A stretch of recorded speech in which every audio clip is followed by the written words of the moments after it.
بسم اللہ الرحمن الرحیم۔ عزیز طلبہ، آج ہم اردو بے کا 9واں مضمون پڑھیں گے، ایک دلچسپ سفر۔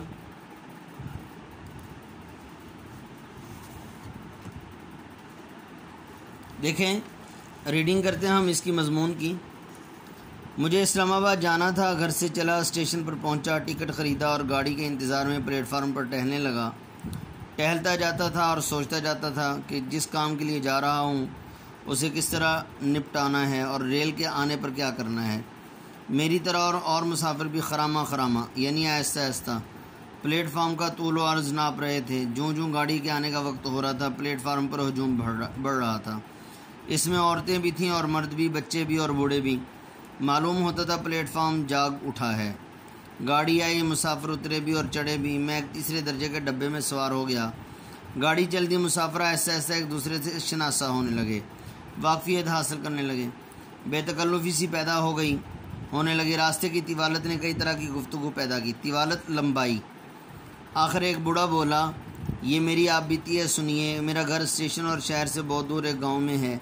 بچپن ہی میں میرے ماں باپ مر گئے۔ تھوڑی سی زمین تھی، ان کی کاشت کے بدلے ایک کسان نے میری کفالت کا ذمہ لیا۔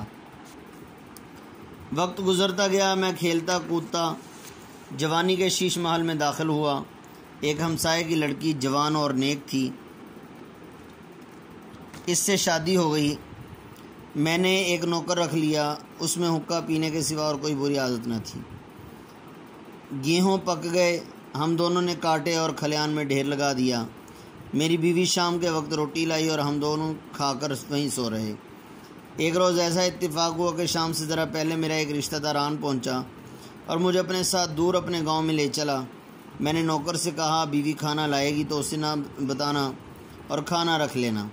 غرض میں رشتہ دار کے ساتھ چلا گیا۔ نوکر نے آگ جلائی ہوگی اور ایک آدھ چنگاری گندم میں اڑ کر جا پڑی ہوگی۔ وہ حقے کے نشے میں مست ہوگا کہ آگ بھڑکی اور گندم جلنے لگی۔ نوکر آگ بجھانے کے لیے دوڑا، مگر آپ بھی گندم کے ساتھ جل کر راکھ ہو گیا۔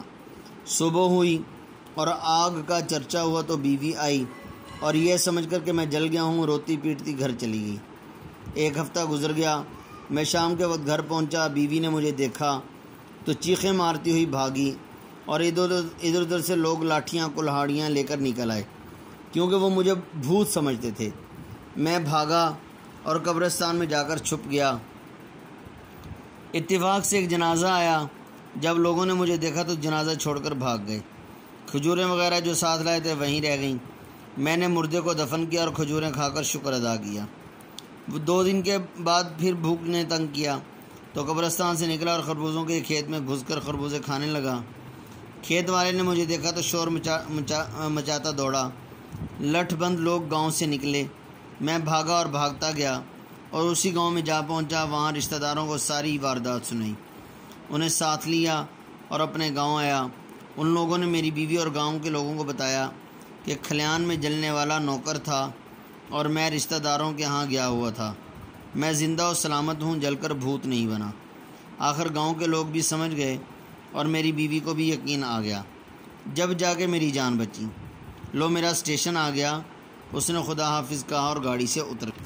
تو عزیز طلبہ، یہ آپ نے مضمون یاد کر لینا ہے، لیکن مضمون آپ نے یہ والا یاد نہیں کرنا۔ اس کی ریڈنگ تو ہم نے کر لی ہے کتاب سے، ٹیکسٹ بک ہے، اس وجہ سے پنجاب ٹیکسٹ کی طرف سے آپ کو جیسا کہ بتایا گیا ہے کہ آپ کو ریفر کی ہوئی ہے شرح سرمایہ اردو۔ تو شرح سرمایہ اردو پیج نمبر 409 میں آپ نے یہ مضمون اچھی طرح سے یاد کر لینا ہے۔ اور جیسا کہ میں ہر مضمون کے اندر اشعار پڑھتا بھی ہوں اور بتاتا بھی رہتا ہوں کہ اشعار ضرور یاد کرنے ہیں، تو آپ نے وہاں پر اشعار یاد کرتے ہوئے مضمون کے اندر اگر یہ آ جائے، یہ پیپر میں مضمون آ جائے، تو آپ نے اشعار ضرور لکھنے ہیں۔